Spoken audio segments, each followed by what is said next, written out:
1943 dostal testovací pilot Hans Werner Lerche rozkaz, který se zdál být rozsudkem smrti. Měl letět s ukořistěným americkým bombardérem B-17. Bez letové příručky, bez kontrolního seznamu, bez jediné hodiny výcviku, z polního letiště v okupovaném Dánsku měl doletět do srdce říše, do přísně tajného testovacího střediska v Rechlinu.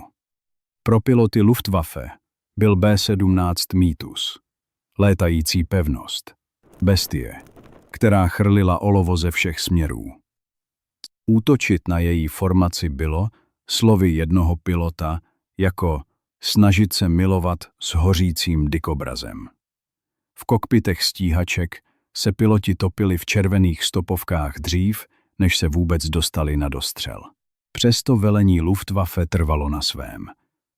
Náčelník generálního štábu Hans Jeschonek sebevědomě prohlásil: tyto čtyřmotorové bombardéry sundáme stejně rychle jako ty dvoumotorové.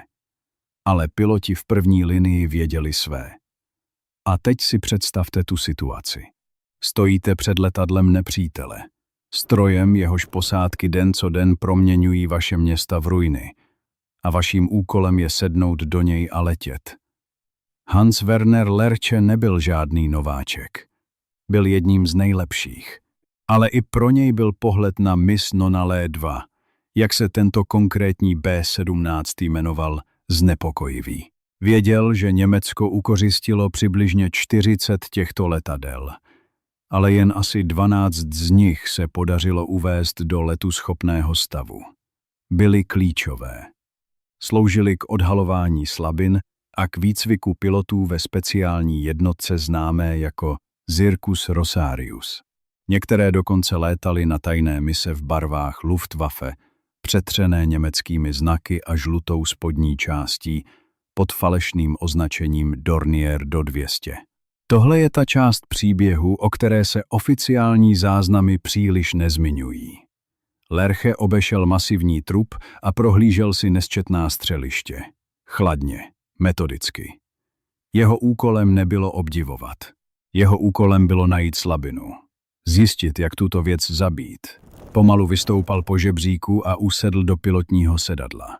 Obklopila ho změť cizích budíků a pák, všechny s anglickými popisky. Venku se technici Luftwaffe dívali s nedůvěrou. Tento jediný let mohl potvrdit aroganci velení nebo odhalit děsivou pravdu, kterou stíhací piloti už dávno tušili. Jaké tajemství se skrývalo v útrobách této ocelové bestie, kterou Hans Werner Lerche připravoval k letu, se začalo odhalovat okamžitě. Když Lerche stiskl startér, 4 obrovské motory Pratt Whitney Twin Wasp ožily s hlubokým, hřmícím řevem. Věděli jste, že tento zvuk byl pro německé obyvatelstvo synonymem blížícího se zkázy? Pro Lercheho to byl zvuk výzvy. Pomalu pojížděl po dráze, zvykal si na neznámé ovládací prvky. Bylo to, jako by se učil řídit auto po slepu. A teď to nejdůležitější.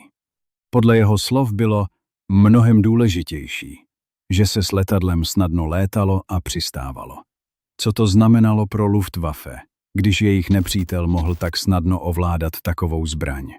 Letoun B-17F, Miss Nonalé 2, se odlepil od země. Vzduch se pod ním chvěl. Lerche, testovací pilot Luftwaffe, zahájil svůj let 9. října 1943. Měl za úkol dopravit tento obrovský 4motorový bombardér z okupovaného Dánska do testovacího střediska v Rechlinu, Německo, bez jakékoliv dokumentace. Přesně to, co byste nechtěli dělat s letadlem, na kterém závisí osud války. Co byste dělali, kdybyste byli v jeho kůži? Lercheho zpráva, která následovala po tomto letu, byla pro velení Luftwaffe šokující. Nebyl to primitivní stroj. Byl to letoun navržený s důrazem na odolnost, stabilitu a přežití. Zjistil, že i po selhání jednoho motoru zůstal B-17 stabilní a ovladatelný. To byla vlastnost, které se německým těžkým bombardérům zoufale nedostávalo. Představte si ten kontrast. Německá letadla, krásná, elegantní, ale křehká. A proti nim tato americká létající pevnost, která se odmítala vzdát. Lerche obdivoval vynikající turbodmychadla poháněná výfukovými plyny. Tyto systémy dávaly B-17 skvělý výkon ve velkých výškách. A to byla obrovská výhoda. Díky tomu mohly B-17 létat nad dosahem většiny německých stíhaček. Zde se ukázala ta největší slabina německé doktríny. Adolf Galland, generál stíhacího letectva, to později shrnul slovy. Spojuje v jednom bombardéru všechny možné výhody.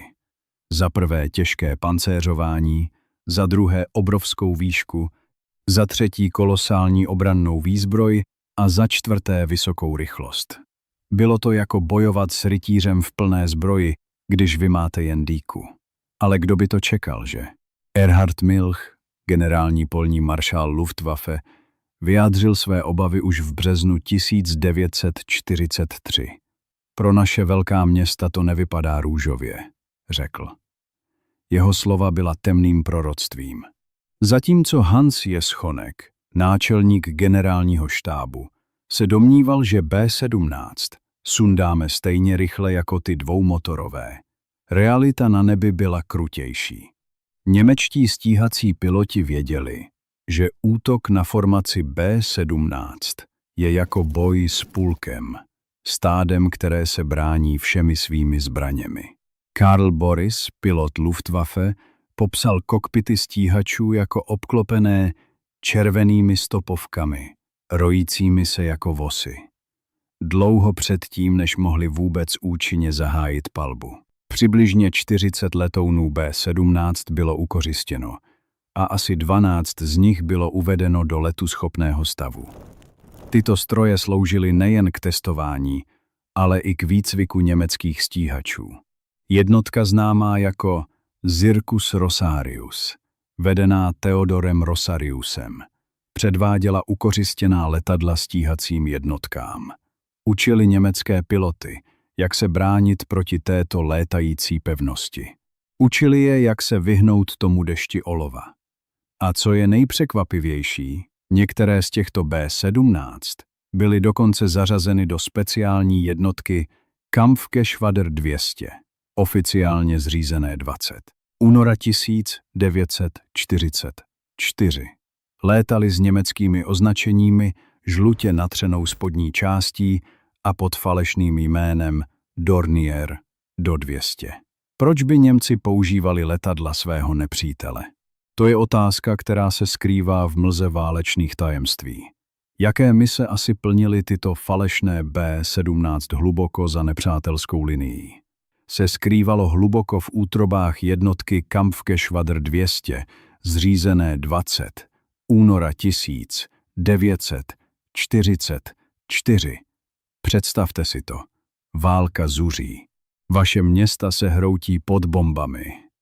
A vy používáte právě ty bombardéry, které je šazují. Toto je část historie, o které se mluví jen šeptem. Oficiální záznamy jsou neúplné. Co přesně dělali tyto falešné B-17 za nepřátelskou linií? Jedna věc je jistá. Jejich role byla temnější, než se zdálo. Byli nástrojem klamu. Kdo by se vůbec mohl domnívat, že ukořistěné B-17 s německými označeními a žlutou spodní částí pod falešným jménem Dornier do 200 budou sloužit k sabotážím nebo k výsadkům agentů? Přesný osud všech ukořistěných letounů B-17 není plně zdokumentován. Záznamy o jejich misích jsou neúplné. Ale víme, že jednotka KG-200, operující z míst jako Rechlin, využívala tyto stroje k tajným operacím. K operacím, které měly zasít chaos. To je podivné, nemyslíte? Využívat zbraně nepřítele k jeho vlastnímu oslabení. Zde se skrývá hluboká ironie války. Ale co to znamenalo pro piloty? Hans Werner Lerche ve své zprávě konstatoval, že B-17 není primitivní ani podřadný. Byla to mašina navržená s důrazem na odolnost, na přežití. A právě tato odolnost ji předurčovala i k těm nejnebezpečnějším misím. Lerche obdivoval vynikající turbodmychadla. Tyto systémy dávaly B-17 skvělý výkon ve velkých výškách. To byla klíčová vlastnost pro tajné operace. Letět vysoko, nepozorovaně, uniknout radarům. A teď se zamyslete nad tímto. Adolf Galland, generál stíhacího letectva, to vystihl přesně, když řekl: spojuje v jednom bombardéru všechny možné výhody. Odolnost, výšku, rychlost.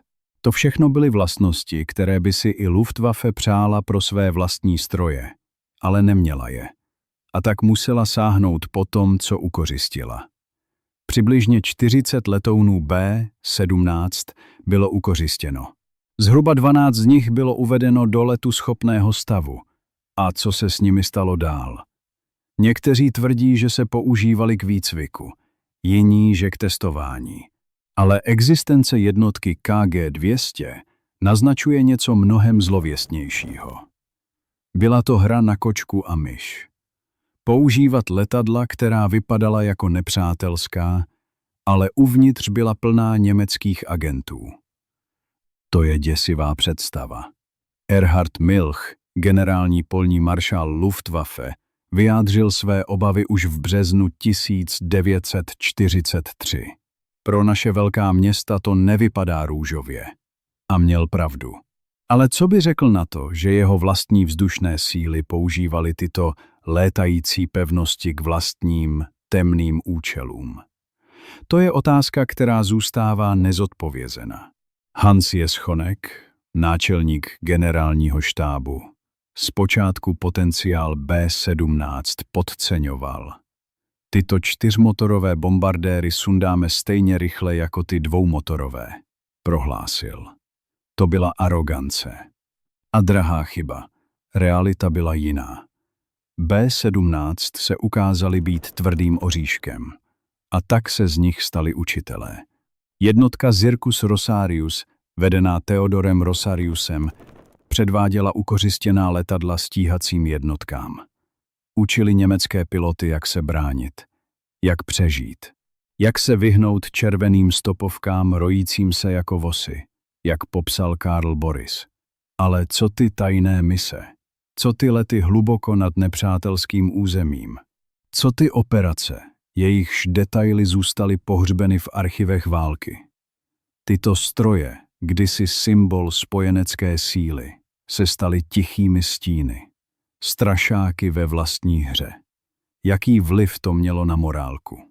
Vědomí, že nepřítel může používat vaše vlastní zbraně proti vám, je psychologická válka sama o sobě. A to je to, co se stalo.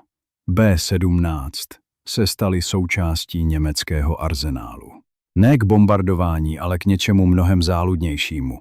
Klamání, špionáž a možná i k něčemu, co se nikdy nedozvíme. Jaký osud potkal Miss Nonalé II. Po jejím testovacím letu 9. října 1943? Zůstala v Rechlinu?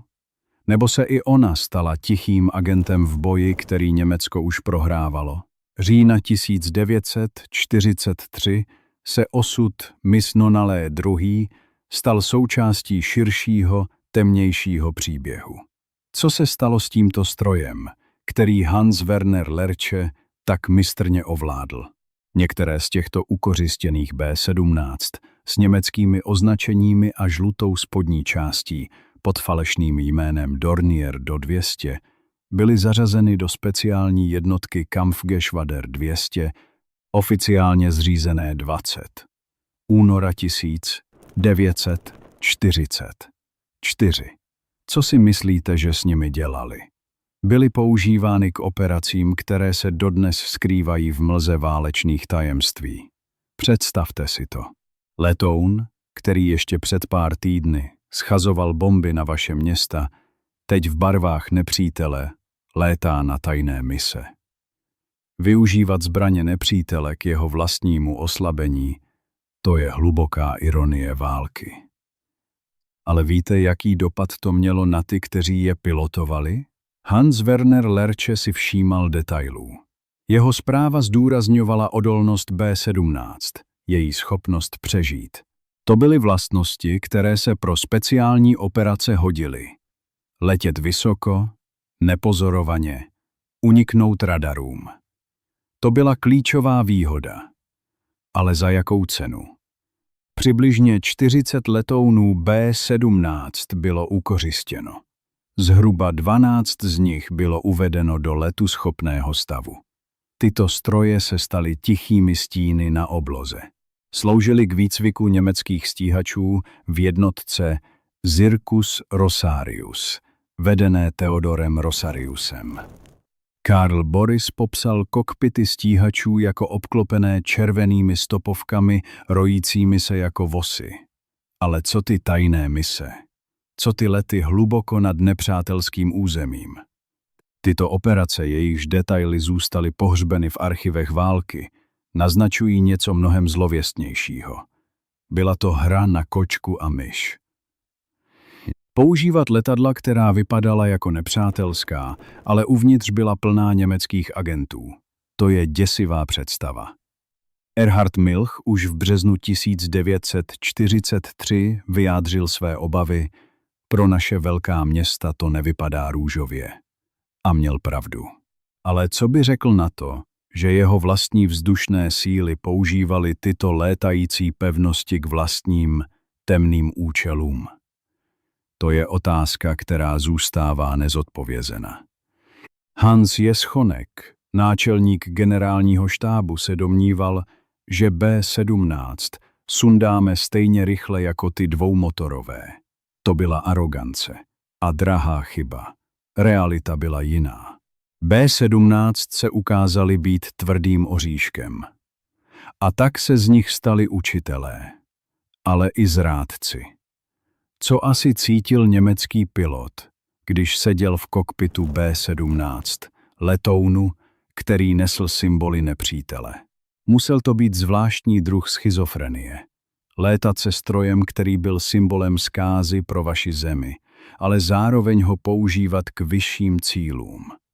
Tyto letouny, kdysi symbol spojenecké síly, se staly tichými agenty, strašáky ve vlastní hře. Jaký vliv to mělo na morálku? Vědomí, že nepřítel může používat vaše vlastní zbraně proti vám, je psychologická válka sama o sobě.